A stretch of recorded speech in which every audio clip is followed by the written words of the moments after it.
and welcome back to Unleash the Goats, where we unleash ourselves upon the Star Wars franchise with reckless abandon, and nobody quite knows what we'll say next. Least of all us, I'm Nat, she, her. Angela, say hi. Hello, I'm Angela /Faye, she, her. Sugar, say hi. Hi, it's Sugar, she, her. Happy New Year! Happy New Year! We're coming to you from the past to wish everyone a Happy New Year. You don't know what past it is because we won't tell you, but it is the past. And it's worse here. Shockingly, though, it's worse here. God, you don't know that. That's a brave. Let's run that back. Actually, I don't want to jinx it. No, I'm sticking with it. It's worse here. Okay. You're manifesting. Yeah. Yeah, we're talking about the Mandalorian. Also, sorry about that. I'm not sorry. I like the Mandalorian until they ruined it. I was gonna say you didn't get to see season 3.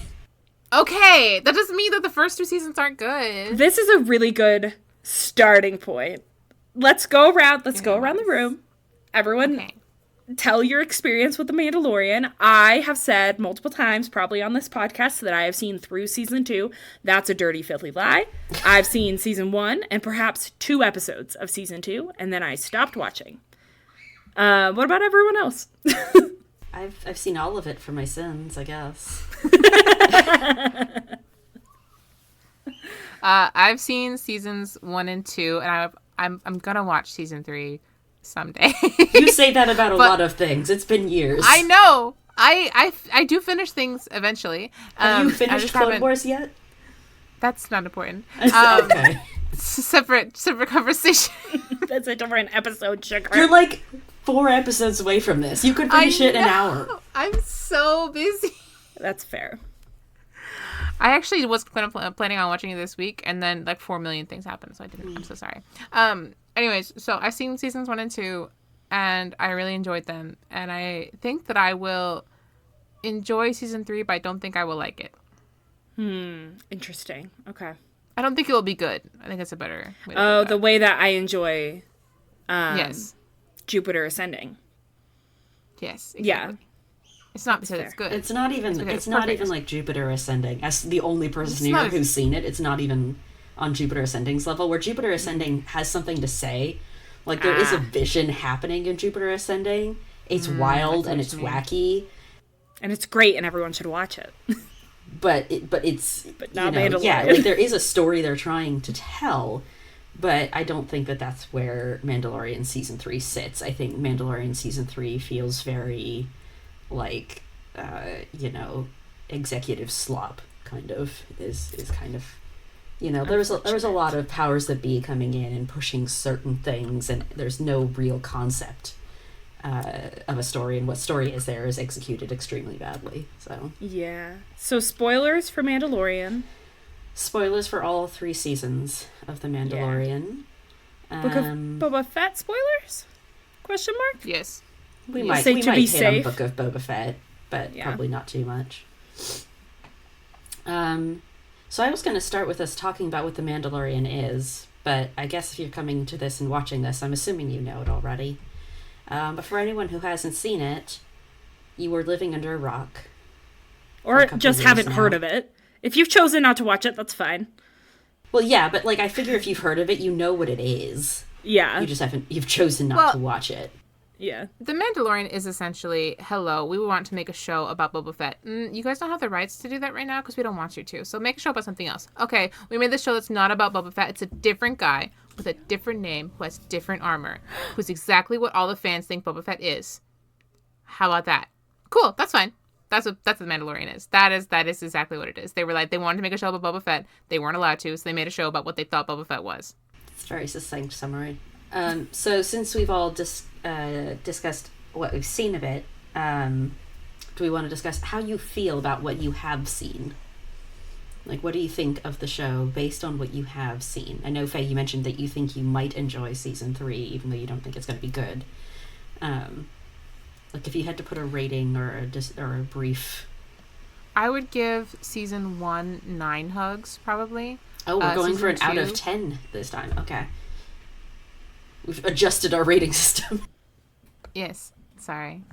It's okay. I forgot, actually, if we were doing 5 or 10. We usually do 5, but we can do 10 this time. I went for what I felt was true. And I feel like 9 hugs counts for season 1.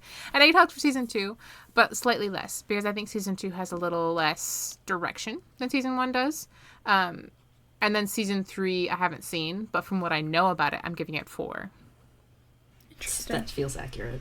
I did go for 5 because it's our usual rating system. My apologies. I can modify. I have some math in my head. We can do 4.5, 4, and 2. Nice. There we go. I think I gave 4.5 for both season 1 and 2 together because I think season 1 and 2 are a story unto themselves. Like, it's not like they had one story for season 1 and one story for season 2. I think they are kind of 2 parts of one whole story, which is, Din dealing with Grogu and getting Grogu back to the Jedi sort of thing. So I kind of allowed a 4.5 for both of those, even though there's slight differences between the seasons. And then I did a 2 out of 5 for the second season, which I decided meant the third season. Oh. I did a 2 out of 5. Yeah. But then I decided that meant that it was an average of 3 out of 5 for the show. I think that's fair. Combining the first 2 being fairly strong and the most latest one being extremely weak. Which means I think we had it exactly the same if I adjust that math. We did, yeah. 10. Actually, we have. Although I didn't go down for You didn't go down 2. for season 2. I let that stay at 4.5. Do you want to know why I went down for season 2? Is it the cameos? It's the stupid fucking Force healing. That's what it was. But the Force healing was in season 1, was it not? No, that's season 1. Oh, it's still season 1? That's season 1. I'm fairly Chapter certain. 7, The Reckoning, is the 7th episode of the first season. Okay, I take my score back. I'm actually rating both of them at 4 stars. At 4. Okay, I was like, because I thought you told me that the whole story was that they were saying that there was a spoiler for Rise of Skywalker in the first season of The Mandalorian. I do remember that, but I thought that was season 2. No, because I think Mandalorian released first. It was in 2019. Yeah, I remember that. I just thought that it was... Did it really? I thought That's season so 2 came out before. Yeah, the first season I think came out in 2019. Yeah. And then the second one was like 2021 it was like 21 or the something. week leading up to it. It was like 2 weeks before the movie came out. That's why they had to put the spoiler on there. Right, yeah. So I think there is... Because I think he heals... Grief. Was that his name? Grief Cargo? I think he heals really Grief cool Cargo. guy. That's in season 1, I'm fairly certain. Yes, I have fact-checked, and I can tell you for sure that happens. I'm probably going to cut all of this out. Oh, no, that's totally fair, but I was just like, wait. Cut ahead to, yes, Force healing happens in Mandalorian. I would give season 1, 4 stars. And then I would give season 2, 3. Out of 5? You're doing an out of 5 rating? Just to out of 5? 4 out of 5 hugs. Yeah. There you go. Okay. And then season 2, I'm pulling down to 3, which is a hot take. It's a hot take given that you've only seen a few seasons, a few episodes. Okay, but listen, I have watched a YouTube video of someone explaining the plot of season 2. Therefore, I am an expert, and I can say shit. Hey, you have more memory of what happened in season 2 than I do, apparently. So that's not true. It went immediately out of my brain, and I also don't remember. Season 1 would be which higher undercut because your I remember... whole argument from before. True. Sometimes I just say shit. No one should listen to me on this podcast. I don't know what I'm talking about. I think when it first came out, I probably would have gone 5 out of 5 for season 1, but it didn't stick with me the way I expected it to. So, when I rewatched a summary, I was like, I don't remember any of this shit. But when it came out, I really liked it. And I think that was one of the first, things that first Star Wars, not franchise. Material. Things. Yeah, Star Wars material that I, engaged with on my own. Separately of, being a kid and having, my family members watching Star Wars and, my little brother watching Clone Wars. The Mandalorian was the first thing that I sat down and watched because I wanted to and then finished. And when I was, watching back what happens in season 2, I was like, oh, I remember falling off here. and not finishing. And that makes sense to me. Well, that segues us quite nicely into why did people like it. Yeah. But yeah, I think to kind of work into why you liked it, that it was, especially in season 1, slightly less so in season 2, but not too much. It's extremely approachable from a casual fan standpoint. It's very simple. They have a very, like, straightforward plot. They're not getting too much into crazy lore. Like, it's pretty, like... But it's also, it's like an original story with original characters, and it's almost entirely separate from the Skywalker saga. Like, you don't need to do your homework. Exactly. You could arguably even not have seen any of the films before this, and you could still understand the story on its own merit.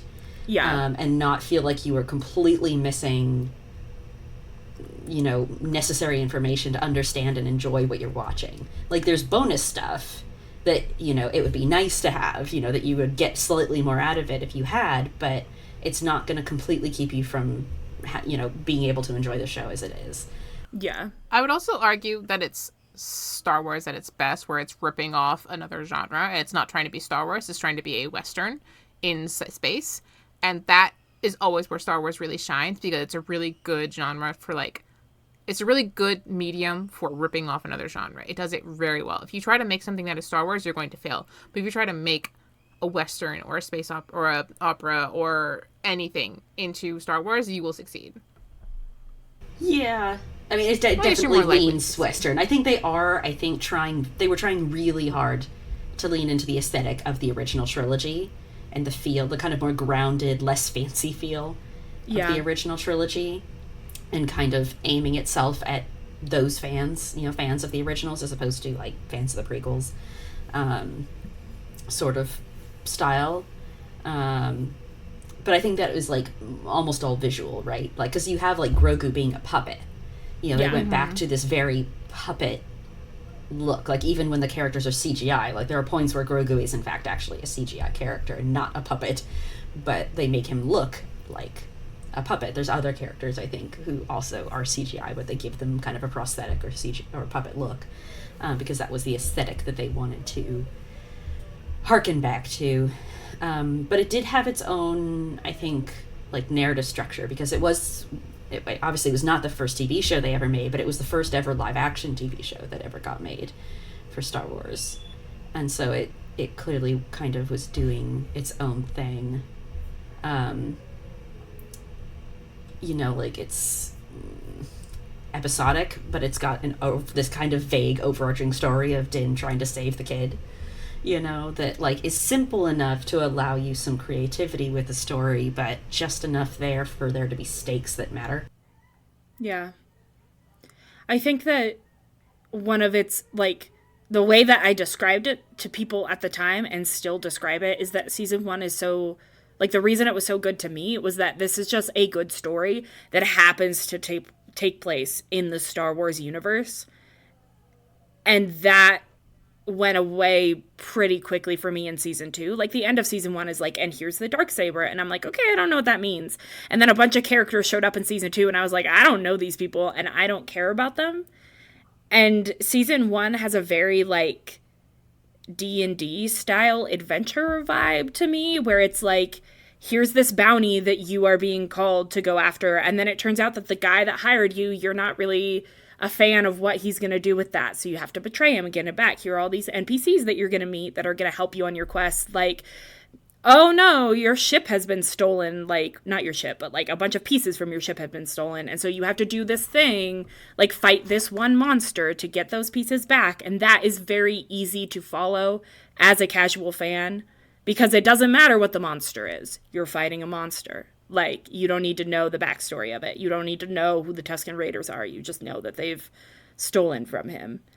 And I think that, like, I have no idea I did not watch a recap of season 3. I have no idea where it goes after that.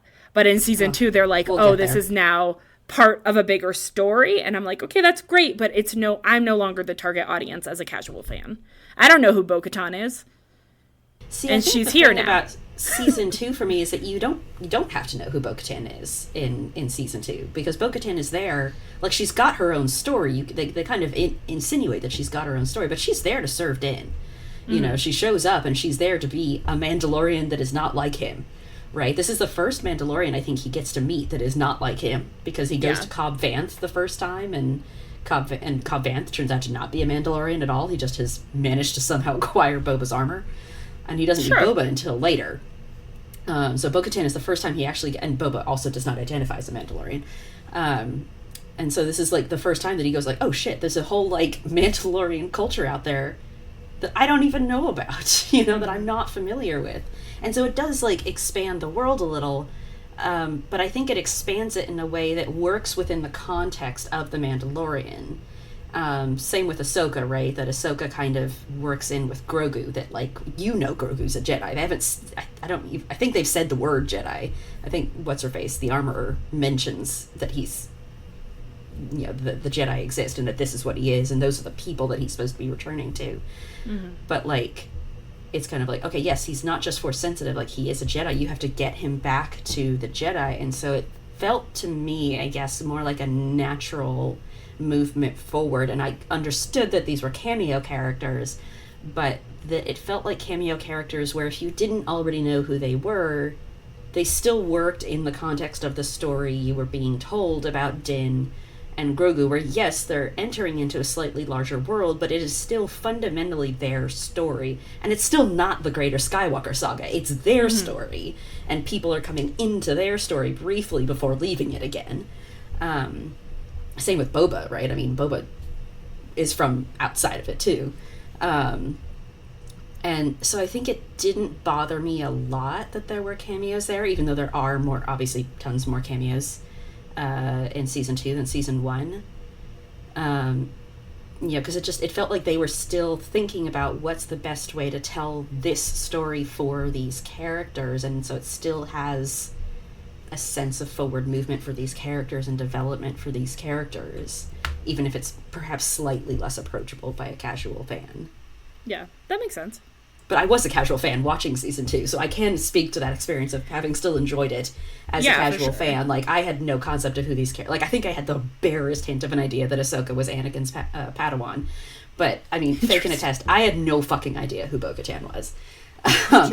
We were having arguments about it because I actually liked Bo-Katan more than Faye did at the time, because the only knowledge I had was... And I was over there being like, no, she's you were like, she's a bitch. And I was like, what are you talking about? She's trying to help her people. I was like, no, she's not. You don't understand. She's evil. Yeah. So it's not true. She's not evil. She's just, you know. But she's not written, and that's we can't get into Bo-Katan right now. We already did the whole episode. We did that episode. Like 2 episodes ago. You can go listen to it. I think one of the things that I really like about seasons 1 and 2 is that they really focus in on the story being Grogu and Din. I forgot his name for a second. I'm so sorry, Din. Or Jaren, if you want to go by season 3's decision about which one is actually his first name. Interesting. We're not going to get Jaren into his... Okay. yeah, because Grogu got named Din Grogu. Okay. Have fun with season 3 when you get there. When did they name him? I remember being annoyed that he had a name. The name Grogu came out in season 2. Yeah, because Ahsoka's the one who gets his name. Yeah. Anyway, sorry. Go ahead, Faye. No, you're good. But once you get into, like, the Book of Boba Fett and, like, season 3, they kind of, like, move away from it being their story. But more particularly, it annoys me because you can do so many episodes just on the formula they had in seasons 1 and like part of season 2 of like, here is a problem that Boba is like, oh sorry, not Boba, I'm so sorry, Boba Fett. Here's a problem that Din Djarin I like that you apologize to Boba and not Din. Is a bounty that you have to go get. Like, here's an issue that you're gonna go face. Here's like an interesting world you're gonna go look at, and like a weird client. Like, you can do that forever. Star Wars is fucking huge. There's an enormous galaxy. It's a very easy formula to just keep doing. And they were like, nah, instead, let's make it overly complicated. Let's add a bajillion characters. Let's start ignoring the main character. Let's just, like, stop doing what works and go in all these other directions. And, like, that really bothered me. I think that's why I haven't watched season 3 yet, is because I'm like, I don't want my, like, my show to be corrupted in my head, because I really liked the first 2 seasons. And if they wanted to go that direction, they could have just made another show that was good with Bo-Katan. And they tried it with Boba Fett, and it wasn't good. And that's, that's fair. That sucked. It did suck. But, like, they could have just made one that wasn't bad. They could have made one that was good. Have they thought about making good content? Have they considered, occasionally maybe making a good show? Yeah. Like, have you guys tried increasing revenue? I don't know.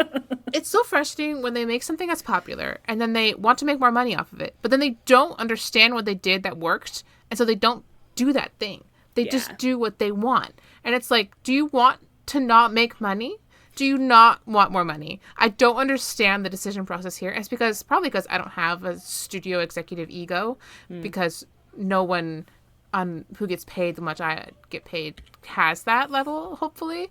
But, like, I don't understand why they ruin their own stuff, Like, it's so frustrating. But I think that season 1 specifically is so good because they're not trying to make it overly complicated. And once they start making it overly complicated, once they're trying to, like, branch into all these cameos, that's when it gets fucked up. That's how it gets fucked up every time. And what I think is always the problem is that when they have a show like this, Mandalorian, where it's like a risk, it was a risk to make this show. Season 1, they're like, all right, here's your money. Good luck. Like, if it fails, that's on you. And, like, so they got to do whatever they wanted. They had their money, they had their budget, and they went. But once it started making money, then you got people who started getting involved, trying to help make their decisions, and, like, it gets too many spoons in the pot. And that's always the problem. It's so frustrating as, like, a consumer who just wants to enjoy something good. Ugh. Yeah, like I said, I don't totally mind season 2. I do think that the direction they took it made sense, and it was a good solid ending. I mean, setting aside some of the Darksaber bullshit, but, like, it was a good solid ending for Din and Grogu, where he finds the Jedi, he gets Grogu off, to leave, and it was like, they didn't need to go more. They didn't need to bring him back. Like, I understand they did it for, like, the merch, but, like, you didn't need to. It's okay. Like, right, like, you'll notice goodbye. Andor didn't, right? Like, yeah, like, Andor also was a massive risk, and you can tell that, like, Disney had no belief in Andor being a success. Back when season 1 was coming out, it barely got promoted. It was nowhere near as well promoted as something like the Obi-Wan Kenobi show, which got tons of promo. Based on just the belief that Obi-Wan as a character and Hayden and Ewan as actors and as a duo would pull people into it. And create an audience, regardless of whether they believed it was well written or not. But I think Andor they had, like, no faith in, and then it blossomed into this huge, critical success more than anything else. And so all of a sudden, season 2 got tons of promo, but and then season 2 wasn't as good. Well, season 2 wasn't as good, but that was its own whole thing because they'd written it already. Like, there was already. It's a different pattern though, because season 2, I don't know how much season 2 actually changed as a result of season 1's success. I think they'd already kind of maneuvered into having it be a 2-season thing as opposed to a 5-season thing. Fair. I think they'd already gotten scared, and kind of adjusted it down. And so that was where the problems landed for Andor, was that they kind of smooshed 4 seasons into one, but that's not really what happened to The Mandalorian. The Mandalorian just went like, oh shit, this is a thing we can do. And now, as we move forward, we're like, it's built by Favreau and Filoni, right? Who are known at this point for really pulling in tons of cameos, even back in things like Rebels. There's cameos coming in all the time. There's just more episodes happening, and it's a somewhat less serious show.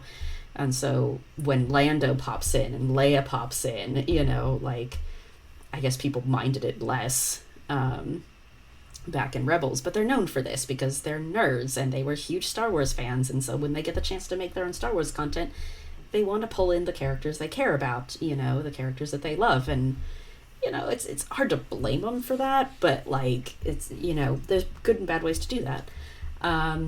And so I think season 2 still works, but you can see the cracks that turned into season 3, where they decided not to stop it. And to your point, like, I think we all would have loved a Bo-Katan show.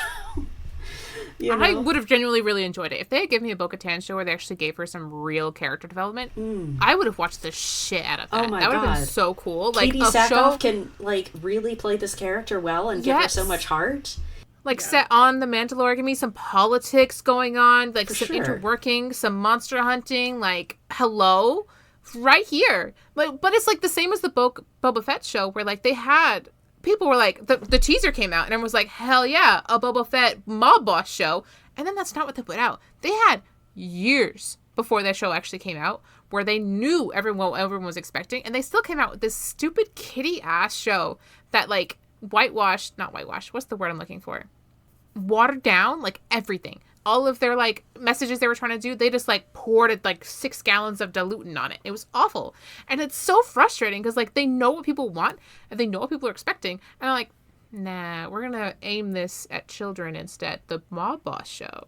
That's what we're going to aim at the children. Come out with something else. Make an Ewok show. I don't care.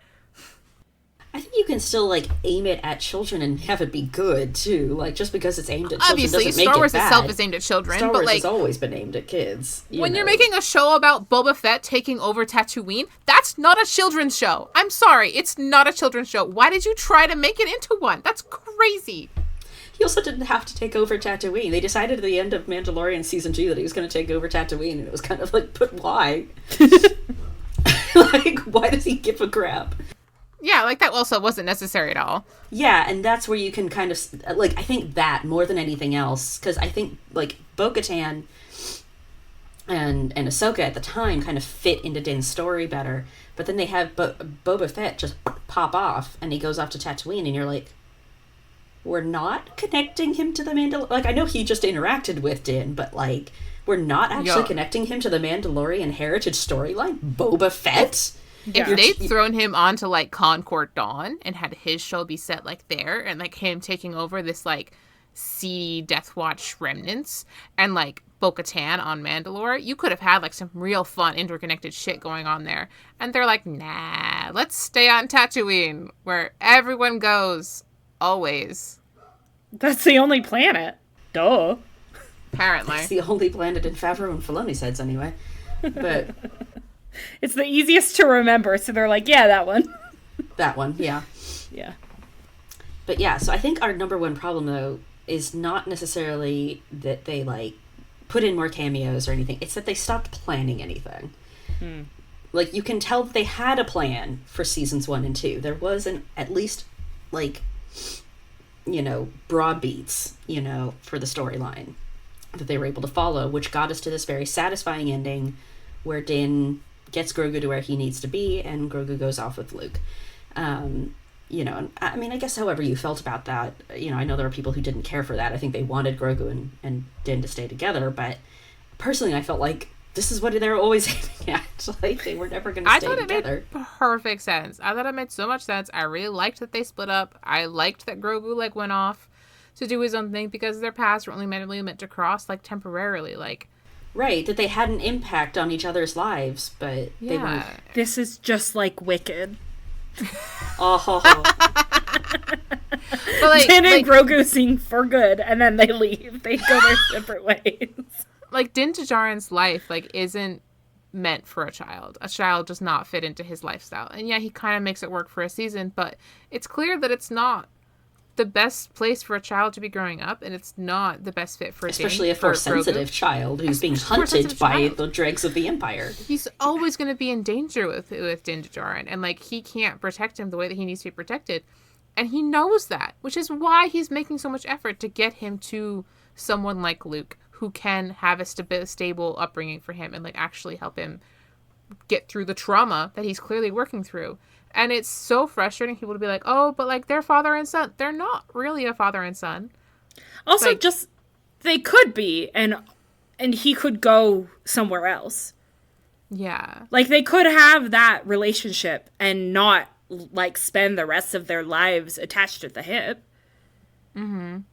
Like, clearly they are close and, like, all of those things, but, like, that is not actually his child. He is not, and he's not equipped to take care of him. Yeah. You know, like, there's nothing wrong with that. Like, he's here to help him get on where he needs to go, and that's okay. And like they could have done so many things. You could have had the Mandalorian continue on with just him as the Mandalorian. You could have had a separate Luke show, which everyone knows I would love a Luke show with Grogu. A Luke and Grogu show would be super cute. Hello, Disney. Hello. Please. You hearing when I'm calling? And pick up the phone. They could have done so many things. You can see why they didn't do either of those, right? Because they built the show on Din and the child. You know, the Mandalorian and the child that was the whole conceit of this show, and so it's like continuing it without the child just feels kind of like a why, right? And then conversely, with Luke and Grogu, your primary problem there is that we all know where that ends. Well, that's where they decided to end it. Oh, I see what you mean. Well, we could just ignore the sequels, as I did. They can just say the sequels aren't canon anymore. They can just say, hey, this is a separate timeline. Hey, That's we did bad. fine. I mean, Hey, they could, actually, we but fucked up. they clearly aren't. You know, Yeah. they'd already kind of set up that this was set within the same period. Disney has, I think, basically said that all of their shit is supposed to be happening in the same continuity. There isn't actually that much of a hierarchy. But, That is something else that bothers me, too, about, like, okay, I don't remember what season it is, but it might be, I think it's in Ahsoka, but, like, the whole, this isn't season 3, no, it's in season 3, too, but the whole thing where they set up that, like, all these people the New in Republic sucks. the New Republic are was- actually, like, the Empire just rebranded. So fucking frustrating. That was primarily annoying. season 3 of The Mandalorian, where they really hit on this. There was That like an really entire hot episode girl. dedicated to it. Yeah, that really hot girl who they had playing the Empire lady. Yeah. She was like used to be an Imperial officer, but now she's like working for the rebellion. God, she's so. Well, she's hot. working I'm for obsessed with her. the New Republic. Yeah. And I was so mad they made her evil because I wanted to be in love with her and I couldn't because they took Cara Dune turned out to be like a crazy lady, so I couldn't root for her anymore. So I was very sad that they. How dare they do that to you? Yeah, so they ran out of a plan by the time they hit season 3. So they kind of tossed in this thing with the Darksaber. They tossed in the thing about, like, Din having to go back and figure out the thing with having taken his helmet off. You know, they decided to have the covert have, like, no flexibility whatsoever on this. I mean, on its own, I'm not opposed to that. But then they kept trying to make Bo-Katan the main character because they really want to give Bo-Katan her own show, but they don't have the money for that. So it's like... Yeah, so, like, they rushed through this thing with Din. They did some of their work off screen, or not off screen, but in another show, in the Boba Fett show, so that that got rushed through. They outsourced it to the Boba Fett show, and so the helmet arc happens in 2 episodes. Bam, done. You know, and then, yeah, they kind of shift over into Bo-Katan because they'd run out of anything for Din to do. And so then you get this Bo-Katan stuff and the weird New Republic stuff, and Zeb is tossed in now, so you're now weirdly connecting it to Rebels and the Ahsoka show, and it's just like, Who's it's Zeb? not a Garazeb Aurelius. He's from Rebels. He's the guy who looks like a Wookiee, but he's hairless. He's a purple hairless Wookiee. Okay. Also, don't get me started on their stupid fucking ass ship they give him in Book of Boba Fett. Why the fuck would you put a bounty hunter in a single fighter? There's no space for his bounties. You guys are stupid. I'm so sick of you. Like, yeah, it'll make a really cool Lego. It doesn't make any sense. Why is he excited about this? He should be so annoyed that this is his only option. Well, yeah, they got rid of it immediately for the movie. Thank goodness, but why was it there in the first place? Okay, I'm so sorry. It's not that I'm unhappy that Naboo is getting a mention. I love Naboo. That was the wrong place for it. If Luke had showed up in a Naboo starfighter, I would have died of happiness. I would have probably collapsed. I would be dead. But, like, that's not what they did, because that would have made sense. Although Luke showing up in an X-Wing makes just as much sense for his character, but... It did. Yeah, it was pretty cool. I did enjoy Is that. Zeb But yeah, the one... season 3 is just... Sorry. Nat, is everything okay? Sorry, happened? is Zeb the one who, like, his whole people were murdered, and then there's the guy Yes. that they give, like, a... Yes. The world's most offensive redemption arc too? Yes. And people ship the 2 of them together. Yeah. Okay, and the person on the other side of that, the victim there, is Zeb, but he's always been a rebel? Yes. Well, Okay. I mean, since his people were destroyed, yes. Well, yes, but like his character that we've seen Yeah. Yes, is Zed's a always rebel been the whole good guy. time. Okay, Yeah. great. Thank you so much. Please continue. You're so welcome. Yeah, Zeb deserves so much better than what he got handed. But, anyway, yeah, so poor season 3 just kind of went off the rails because they clearly had no plan, so they toss in Bo-Katan, they toss in the New Republic stuff, that is, like, I guess, intended to be connected to the sequels, right? That's more really related to the sequels themselves. And it just, like, it doesn't really go anywhere. It doesn't have any emotion anymore because the core heart of it is gone. And so it's like, what am I supposed to be watching this for? Din and Grogu are just kind of there, like, chilling in the background half the time. And, you know, it's just kind of like, like, there's nothing to care about. And then, of course, they pull in Bo-Katan, and it's like, you know, I'd love to care about Bo-Katan, and they are clearly trying to give her some sort of redemption arc, but they actually aren't giving her a redemption arc for the things she needed to be redeemed for. They made up a whole new, less bad thing to redeem her for instead, so that, you know, I mean, on the one hand, it's like, okay, great, and I guess this means that, like, you don't have to do homework to understand why she's going through a redemption arc. But on the other hand, like, this is a character who's existed for a while, and you've never given her a redemption arc before. It's always been off screen. So the first time you actually gave her a redemption arc, the fact that you had to make up a whole new, less bad thing to redeem her for just feels really miserable as someone who already knows her and kind of would have loved to see that addressed, especially since they tried so hard to avoid ever saying Satine's name. Yeah, it's a little bit insane how tried they hard to do that. Like, they had to really work at it. They worked so hard, and they manage it. I think the only mention you ever get of Satine is Bo-Katan saying something about having had a sister. When she's Do you speaking think to the Grogu. writers just don't know Satine's name? No, because, like, well, I mean, Do you think they've just Favreau's- forgotten it?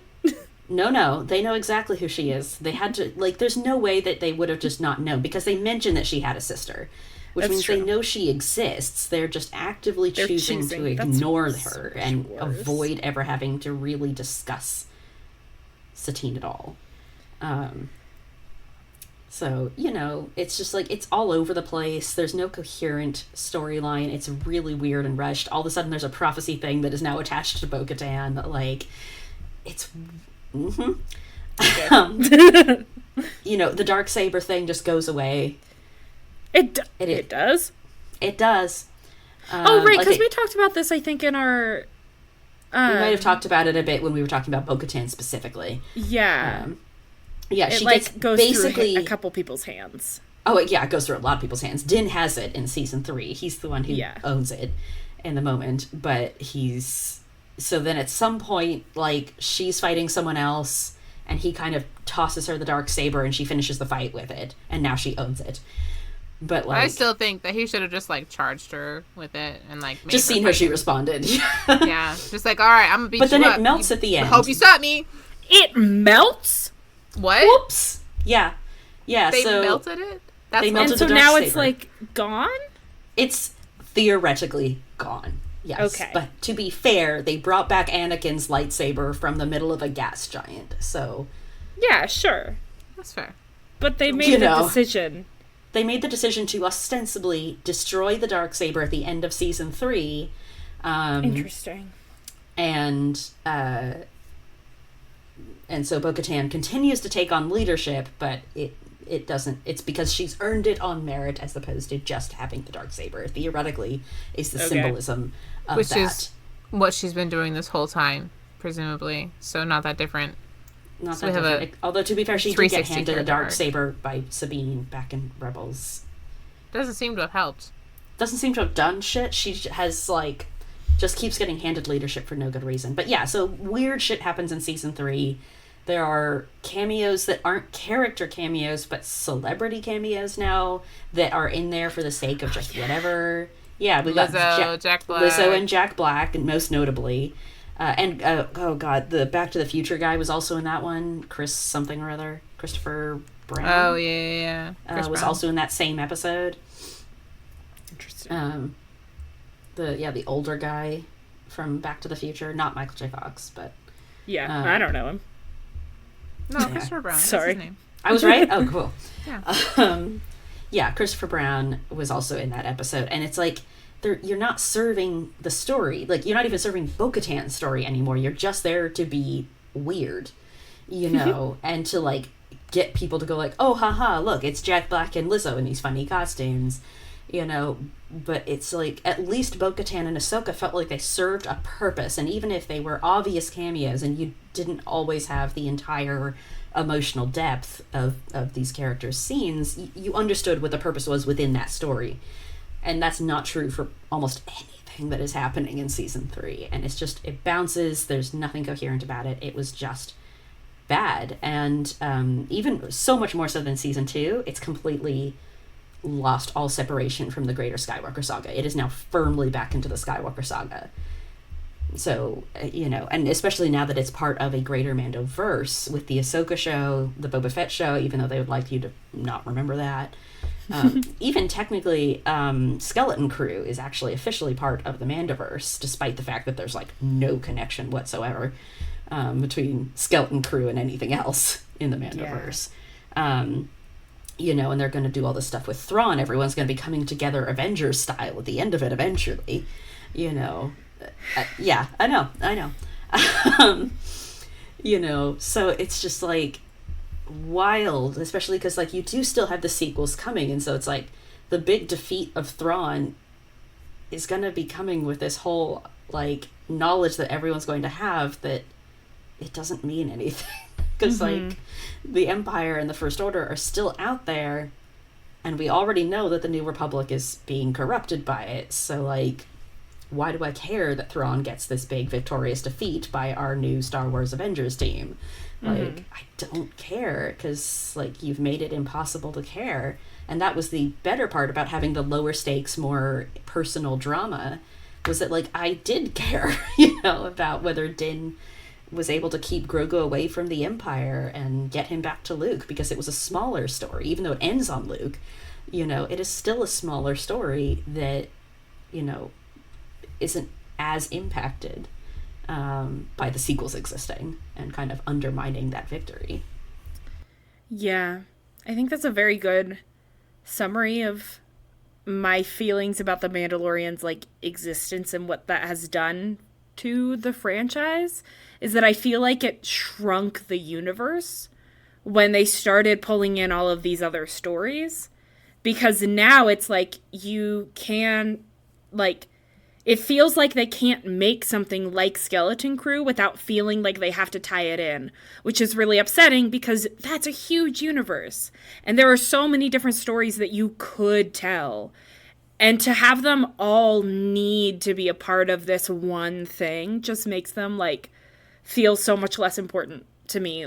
Because, like you're saying, we know where that story ends. And so why would I get invested if I know that these people are not important in the eventual, I mean, me personally, I don't care about the sequels, so that's not an issue that I have, but, like, in general, you're telling me that I should care about these huge victories when they're not a huge victory. It doesn't matter at all by the time we get to the sequels. Those stories have already been told. Like, they're trying to make something with big stakes instead of just saying, let's tell this really tiny story and look at the same themes on a smaller scale. They don't do that. I really liked that The Mandalorian initially was set after Return of the Jedi. I really enjoyed that. However, I think if they didn't want to run into this problem, they could have just set it after Rise of Skywalker. Wouldn't have been that hard. Grogu apparently ages like nothing, so he would only have been 100. You could have put him about the same age. Like, it wouldn't have been that hard. Not even quite. Wouldn't he be more like 80? Yeah. Like, he'd be like 80. He'd be basically the same. So, like, you could have pretty much the exact same story, slightly different characters, right? Because you could have, like, you wouldn't have Ahsoka. No, you could still have Ahsoka. You could have pretty much exactly the same thing. That depends on how you take the end of Rise of Skywalker and her voice being included amongst the rest of the dead Jedi. Sure. Like, Filoni has officially come out and said, no, she's not dead, but her voice is included amongst a lot of other voices of dead Jedi. Interesting. Well, you wouldn't have Luke. Right? You wouldn't have Luke, but I've learned Luke dies in the sequels. Yes, Luke does die in the sequels. sequels, as does But everybody you would have else. Rey. So you could Right. have Rey instead of Luke be your That's thing true. there. And then you wouldn't have to pay for crazy CGI because you could just ask Daisy Ridley to do a quick cameo for you. Like, Which she seems happy to do. she seems happy to do as long as they pay her money, which is 100% valid. Give me Star Wars money, obviously. So, like, I understand why they did it, right? Because they were pandering towards original trilogy's fans, right? But, like, once they should have either committed to sticking with their original formula, or they should have moved it to post sequels, because you can't have both. You can't have both. You can't get me invested in these characters when I know they're all gonna die. Like, I'm not gonna care, clearly, because I stopped watching. And, like, if you wanted to do something that had more open-ended, where there was more possibilities, you should have done it after the sequels. Especially because you already have a corrupt government by the time the sequels rolled around. So you could have pretty much the exact same story and it'd be fine. Yeah, I mean, and obviously the reason they didn't do that is because the sequels at that point had already become controversial at best, and I think they were like... They stayed, and continued to be controversial, yeah. Mm-hmm. Continued to be controversial, and so we did not get a lot of post-sequels content because they didn't believe it would sell. Yeah, they didn't want to 'Cause it wouldn't continue have, those in stories. We are only just starting to see some of that turning around with the release of the Last Order novel following Janna and Finn origin stories, for the most part. Oh, shit, yeah, I forgot about that. Girl, I used your library to get it even. I know, I shall it. It's worth reading, by the way, if anyone wants to. It's the Stormtrooper story. It's not a rebellion quite. I mean, there is a little bit of rebellion in Janna's End, but it's not like the Stormtrooper rebellion story that we didn't get, right? You know, it's smaller because it still has to fit in with the continuity of the sequels, but it is looking at the Stormtrooper like culture within the first order through Finn and Janna as main characters. Can I say that I hate that they named her Janna? I mean, you You can say that. You can say that, yeah. Yeah. I'm saying that, yeah. They Interesting. do give an explanation for why she's named Janna. It's apparently like the name of a flower that she finds. I'm pointing out that Janna and Jaina are basically the same name. Oh, okay. And See, I was like, there's going to be a reason why you hate it, and it's not just that you didn't like the way it sounded. Constantly. Why does he named Ben? Oh my fucking god! Pick any other name. I'm sorry. Did I tell you? Someone told me that the reason he's named Ben is because the assumption seems to be that it was because Harrison Ford's son was named Ben. And I guess there's a rumor out there that the kid was originally going to be named Skylar. Skylar? Skylar. That's worse. It's so much worse. And I did tell the person who Somehow told me that's this worse. that I was like, I know that he would be either Skylar Solo or Skylar Organa, but the fact that like the possibility exists for this character to be Skylar Skywalker was really funny to me. Yeah, And that's where my brain went immediately, and then I had to go, wait. The names are like a really frustrating aspect of Star Wars because they want to be the legends so bad. They want to be legends so bad, but they don't want to do any of the work to get to the level of like legends plot complexity. They're not willing to do that because that would take effort and good writing. So, I mean, some of them are. I mean, like, that's the thing, right? Is that both Legends and Disney right now are like 50 different artists all kind of submitting things to the same pie. And so some of it's going to be good, some of it's going to be crap. You know, you've got people who don't give a flying shit about Legends, like the people who made Andor, and even Deborah Chow to some degree when making the Obi-Wan show was extremely prequels focused and ignored pretty much anything that didn't come out of the prequels. That's why there's no Ahsoka, you know, there's no anything that didn't no Cody even, although Cody actually is from the prequels. Yeah, that's sad. Cody could have been there. Cody could have been there because he was actually in the prequels. I forgot. Sorry, Cody. But no Rex. No Rex. Yeah. You know, so it's like there are people who are willing to do that, but then you have specifically like the Filoni, Favreau, Mandoverse stuff where they are like really working this. The Clone Trooper guy was from the 501st. Yes, he's got the blue paint on him. Yeah. Which, I mean, so those sort of that exists though in the prequels because I believe the clone troopers who come in behind Anakin to attack the temple are in blue. You're right. I think we do see that. So they don't have names, but I think the blue paint and it being related to Anakin and the attack on the temple does actually exist in the prequels. That does come from Revenge of the Sith, yeah. Okay. Yeah. Except that he got to wear actual armor this time. Yay for Morrison getting to wear actual armor and find Hell yeah. That's the glow So happy for him. So happy that he didn't have to have CGI armor Yeah. and just be a floating head. Well, are you guys excited for the Mandalorian and Grogu movie? No. I don't think anyone are there people who are excited for the Mandalorian movie? I'm sure there are, but I'm sure they exist. I'm sure they exist. But yeah, I think it's hard to feel excited about it now, and it's really sad because I really did like Mandalorian seasons 1 and 2, and so when season 3 came out, I think it was shortly after the Ahsoka show that came out or something. There was something really bad that had come out just before season 3, and I was like, God save me, Mandalorian. And then Mandalorian season 3 happened, and I was like, damn, like that didn't help at all. And so now it's kind of like, well, I know where all of this is headed now. I know the kind of quality I'm going to get, and it's mediocre, right? Our latest news about this movie is that they're going to have him take off his helmet again, completely undo the entire 2-episode arc about him going and bathing in the waters of Mandalore so that he could wear the helmet again and be part of the covert. Well, it's like 3 episodes if you include Book of Boba Fett. Yeah, sure. If you wanted to, which you shouldn't. If you wanted to. But regardless, it's getting completely undone because they have decided that the Mandalorian silhouette is no longer as profitable as Pedro Pascal's face. Honestly, they're not wrong, but like... No, but it shows a prioritization of profit over coherent character development and storytelling. Yes. So that's apparently going to happen. I just know that there was a fight about that there were many fights and many emails about that. Probably. I would love to read them. Someone should release them. Yeah, that would be... If you have an inside scoop for the drama, let us know. We promise not to tell anyone. know. Forward it to us privately, and we definitely won't read them on our podcast. Like, genuinely, I would keep it a secret if I had that information. Except for the 2 of you, I would not tell anyone. Yeah, sure. Just our group chat. We wouldn't Just our tell group chat. anybody. Yeah, we'd keep it a secret. And then the last thing that they released was that Zeb's presence in the movie is going to connect it and lead into Ahsoka season 2.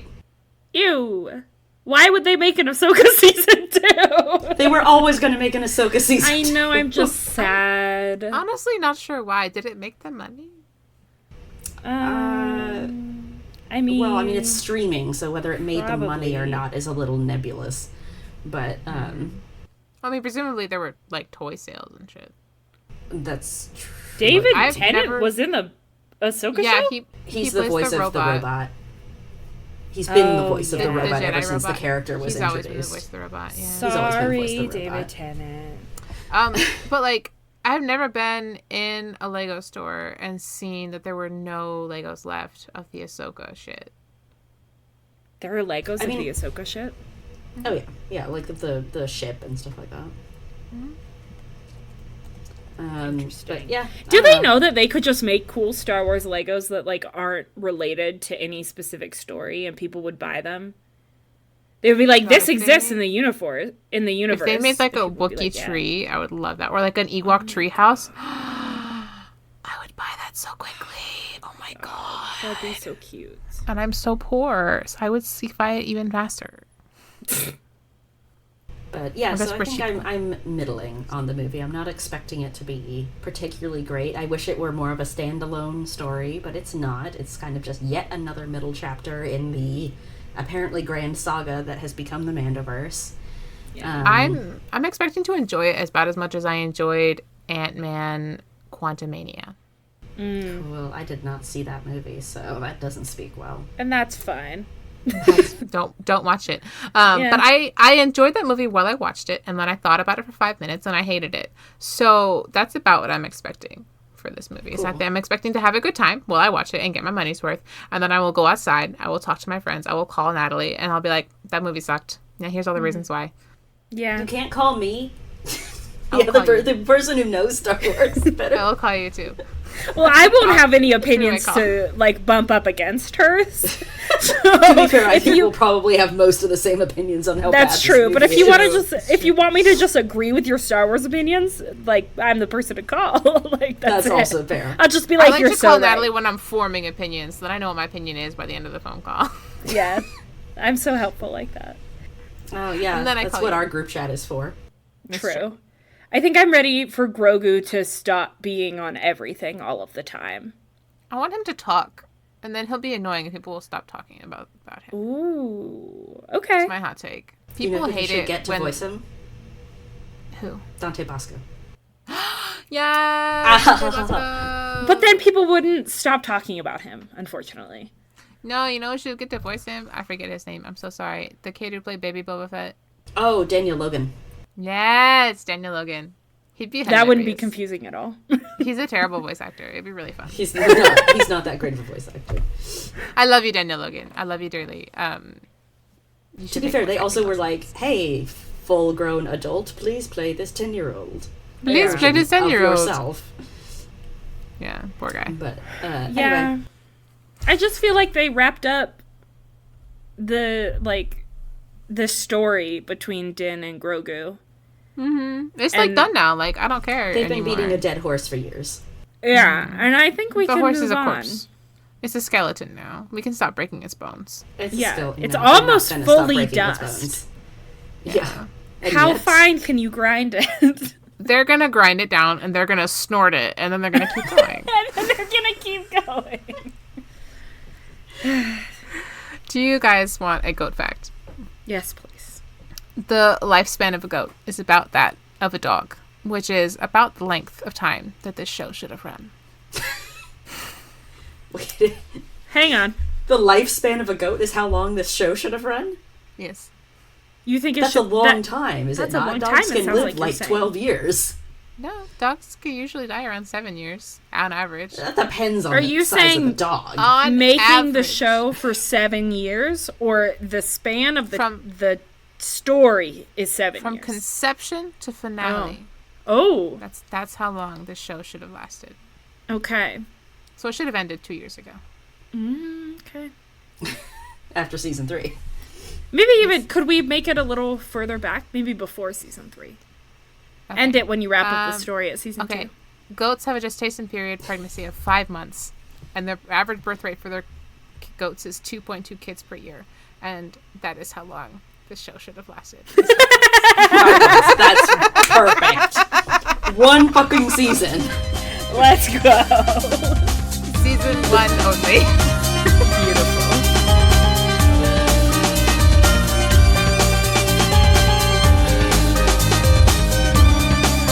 Our intro and outro music is Mos Eisley Cantina by Speedkicks. Angela and I edit, our artwork is by me, and Sugar is our writer and researcher. You can find us on Instagram and Tumblr at Unleash the Goats. Thanks for listening.